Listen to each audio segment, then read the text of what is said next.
fun night. You know, as far as my story goes, the bio's fine, but I never would have guessed when I was a student at South High School, so here in the Minneapolis Public Schools, that I would have found my way to this stage here tonight to talk to you about social media, media's impact on child and adolescent health. And part of the reason I might not have anticipated that is because my path to this stage was a little bit of a roundabout path. See, when I was a student at South High School, my parents started a nonprofit, and it was called the National Institute on Media and the Family.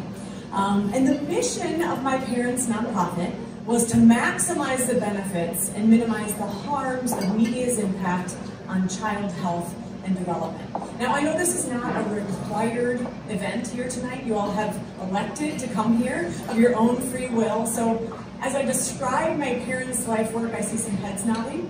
That sounds like a nice mission.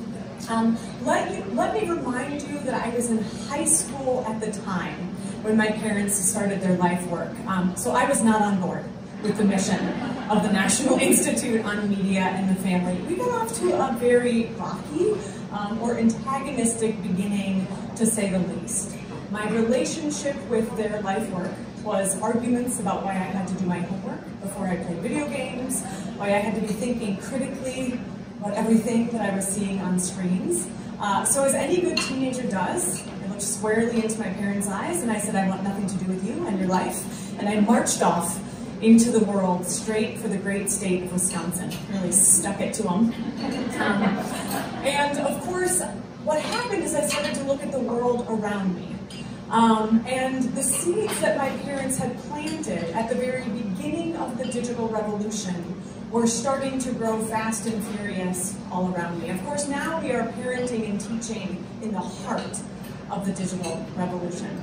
I realized that I couldn't ask a meaningful set of questions about students, about children, and about families without starting to take into account the powerful role that screens were starting to have on my life, on my friends' lives, and in our communities. So I don't know if you identify with this, but as any good recovering adolescent does in your early 20s, I sort of sheepishly shuffled back over state lines and muttered something to my parents like, well, you were onto something, and I'd like to join you.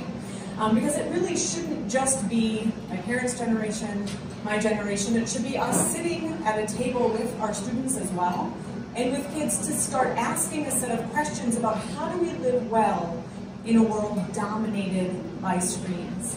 Because clearly the world looks a lot different than it did when I was heading off for my first day of kindergarten at Seward School in Minneapolis Public Schools. I have a new backpack.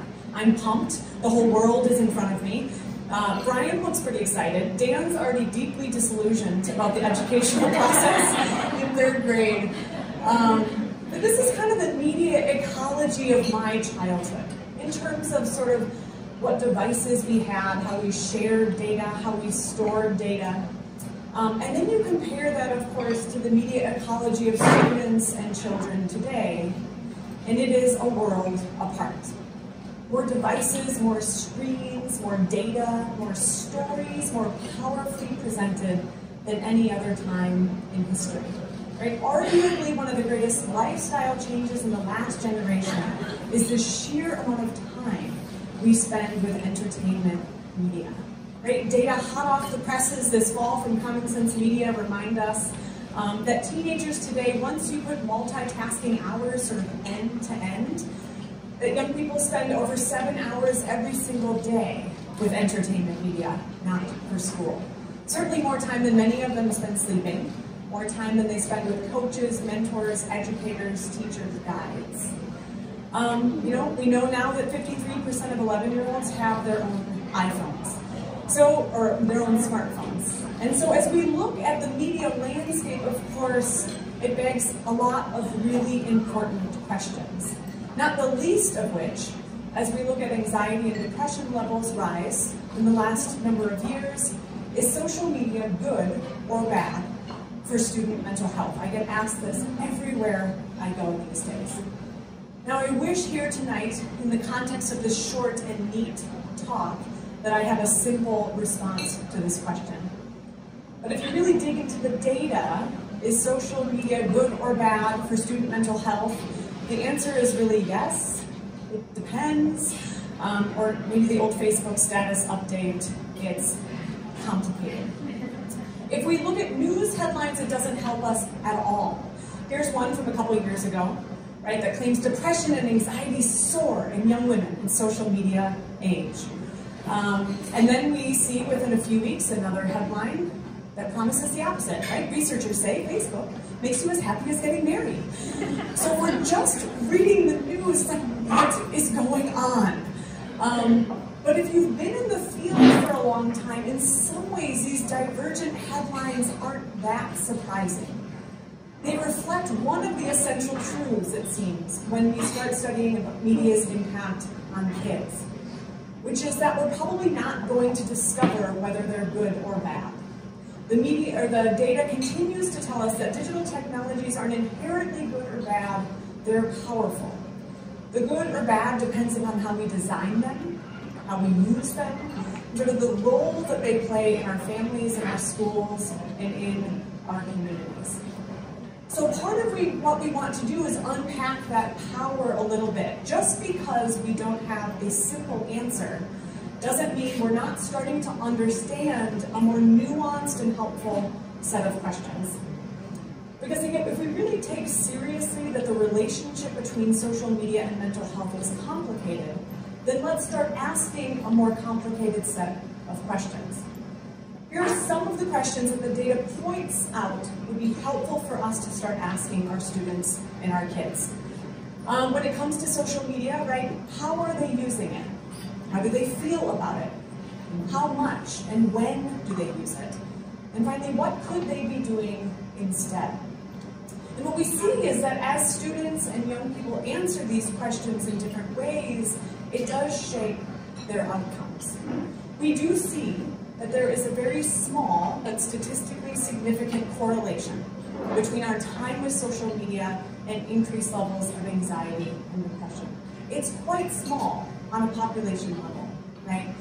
But this small, broad data set does mask some of the divergent outcomes that asking questions like this can get us closer to understanding for any individual student, how are they doing? So let me give you a couple of examples. I mean, we could spend 3 days together, we're not going to, but let's kind of give some examples of where we see these outcomes play out in really different ways. So for example, maybe it shouldn't seem like much of a surprise, but when young people are extending offline relationships and deepening them in online spaces, this can actually be a protective factor for their mental health, right? If I'm going to soccer practice, or I'm going to Lego robotics, or I'm going to an organizing meeting after school, and I'm coming home and I'm deepening those relationships, especially since so many students tell us that logistically, it's difficult for them to get together.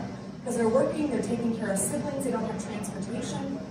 So what Berkeley's Digital Youth Project calls deepening and extending friendships is a protective factor for our mental health, right? We also have a lot of research that tells us that students whose identities aren't seen or affirmed in either their homes or in their schools, having spaces online where I can be seen and known and valued is a major protective factor for my mental health. Right, so we have research on LGBTQ+ youth and how important digital spaces are when they're healthy for identity development and to sort of buffer against some of the offline stressors I might be experiencing. So we see these two examples in ways indicating how social media can actually bolster our sense of self, our identity, our ability to manage our offline stressors.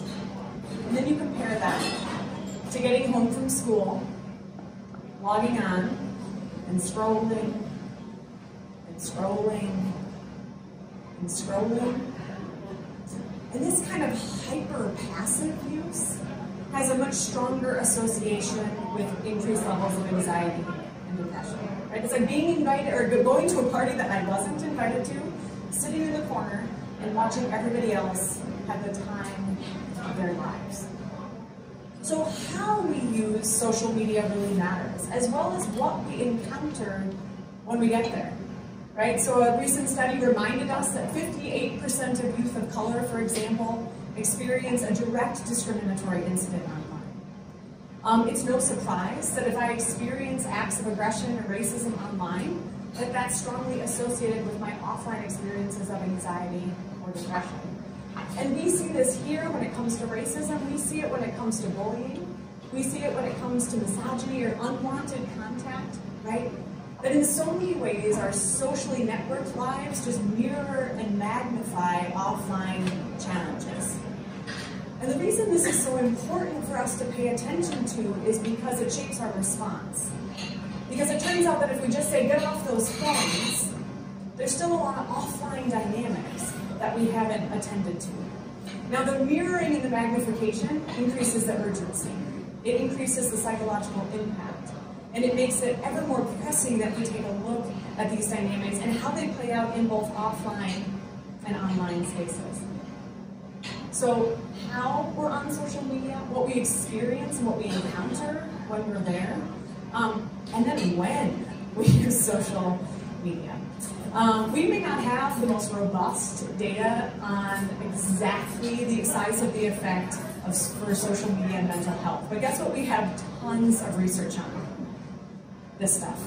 It turns out sleep is a major way that our brains recharge, right? The part of our brain that helps us manage our big feelings, creatively problem solve and get perspective, right? Part of that suite of executive function skills.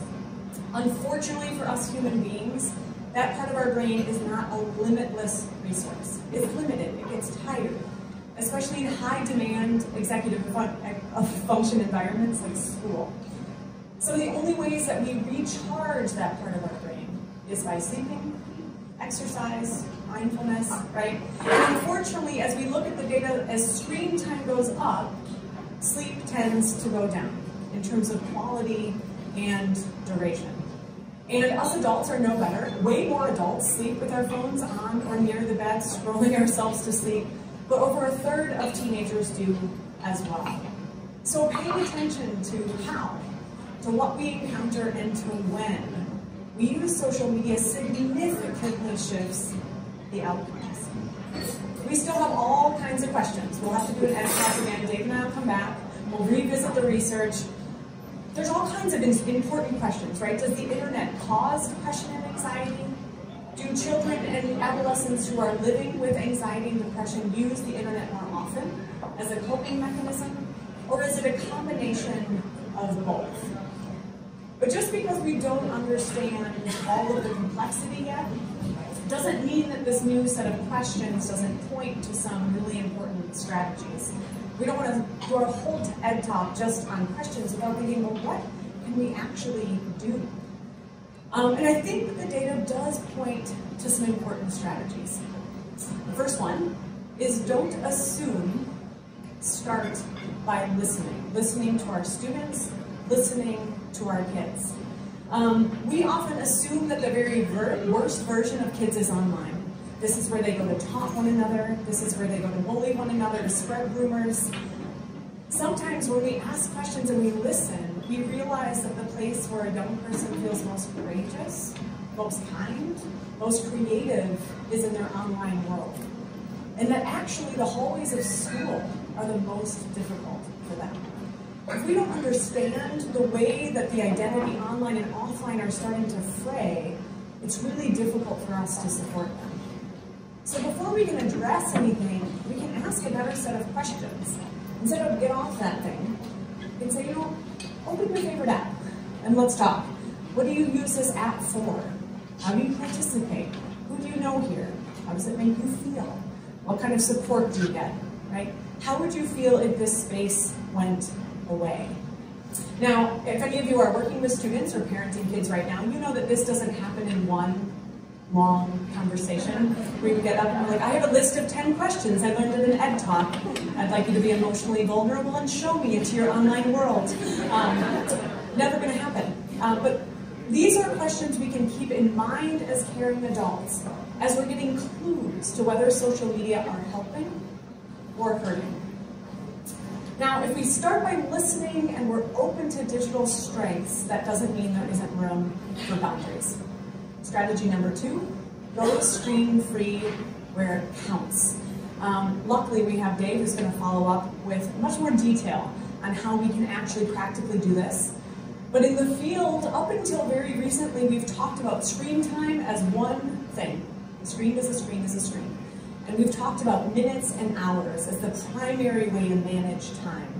I don't know about you, but unless you have a very, very small child, minutes and hours gets much more difficult. And so rather than just focusing on tracking, is that text, how long was that text? Is that for school or is that for homework? Paying attention to the spaces where we get the most bang for our buck when it comes to mental health can be a helpful way for us to focus on what matters. So we're not going to go into each of these, but the data points to some spaces that we should be protecting, right? The first picture is just a dinner table. We joke in the social sciences that family dinners cure cancer. It has nothing to do with family dinner and everything to do with the protective power of connection. So whether it's dinner, whether it's between shifts, whether it's before school, there's a time where families and educators and students are turning towards each other. So we want to protect that. We also want to protect spaces where we recharge. Bedroom, bedtime, sleeping, a tech curfew. This is another space where kids are probably not going to turn to us and be like, thank you so much for the tech curfew. I feel so much better. But these spaces become sort of essential spaces for recharge for the brain, spaces for movement. And then I'm sure this desk looks exactly like where your students and kids do homework, kids these days. But finding places where we can focus. Chronic multitasking is very tiresome to the brain. So figuring out where we can recharge, where we can connect. And connection cannot be overstated. Strategy number 3. When in doubt, connect and build bridges. The more that as we see that rope sort of fray between online and offline identities, the more that we can step in and start weaving those together, the better the outcomes for kids. So one of the questions I get asked a lot is, what do I do if I actually see a student, or if a friend tells me that my kid is posting things online that are worrisome? How do I respond to online displays of depression or anxiety? Well, a group of researchers asked teenagers in this country that question, and overwhelmingly they told us, I hope an adult follows up with me face to face. And here are some words you can use. They even gave us some talking points. I saw your post and wanted to check in with you. Is everything okay? Hamza mentioned you posted some pretty dark stuff on Instagram. I wanted to check in with you about it. And a parent a couple years ago who said, well, I know she's always posting stuff like that. I think she just wants attention. And I thought to myself, she probably does want attention, and let's give it to her. The last thing that we want is for young people to be offering sort of indicators, symptoms, or cries for help in digital space, and it's just echoing around, not in the context of caring adult relationships. And so the protective power of relationships comes up again and again and again. Research on students who identify as boys and gamers turns out if they know more than half of the people in their gaming world, it's a major protective factor against some of the dangers of excessive gaming, like aggression, irritability, right, and anxiety. So as Dr. Jane McGonigal says, she said, you know, the thing we can look for in our gaming students and kids is, are they gaming to make their friendships better, or are they gaming to escape their friendships? And looking for the quality of those relationships becomes so important. As we wrap up, I just wanted to share this story, one of my favorite stories from the research, which I really think of research as just telling us stories about ourselves. Dr. Clifford Nass did some research on heavy media multitasking tween girls nationally.